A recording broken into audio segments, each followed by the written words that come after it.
আল্লাহ আইন করে দিয়েছেন রমাদানের 29 দিন কিংবা 30 দিন রোজা রাখবা, এটাই ফাইনাল। এরপরে কোনো কথা নাই। জোরে বলেন ঠিক কি না? যারা সম্পদশালী হয়েছো, বছরান্তে 2.5% যাকাত দিবা, বিধানটা কার? এটাই ফাইনাল। এরপরে কোনো কথা আছে? তার মানে আল্লাহ আল্লাহ রাসূল যেটা দিয়েছে এটাই ফাইনাল, এটাই সর্বোৎকৃষ্ট।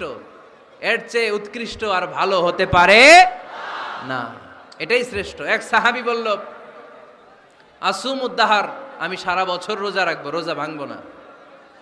আরেক সাহাবী বলল, আতাজিলুন নিসা, আমি আমার বউয়ের কাছে যাব না, আজীবন বৈরাগ্য জীবন যাপন করব।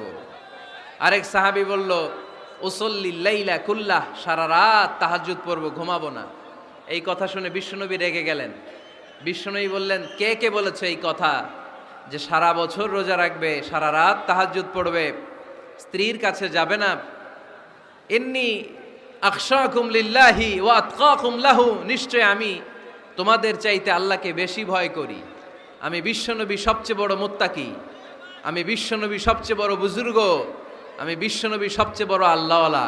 তো আমি এত বড় আল্লাহওয়ালা হয়ে আমি 11 জন স্ত্রী রেখেছি, আমি এত বড় আল্লাহওয়ালা হয়ে রাতে তাহাজ্জুদও পড়ি, আবার কিছু অংশ ঘুমাই। আমি এত বড় আল্লাহওয়ালা হয়ে বছরে কিছু সময় রোজা রাখি, মাঝে মাঝে রাখি না।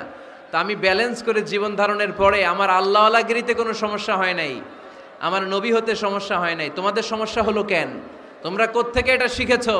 আমি বিশ্বনবী যেটা শিখিয়েছি এটাই ফাইনাল, এর চেয়ে শ্রেষ্ঠ কোনো কাজ আর হতে পারে না। চিল্লায় বলেন ঠিক কিনা?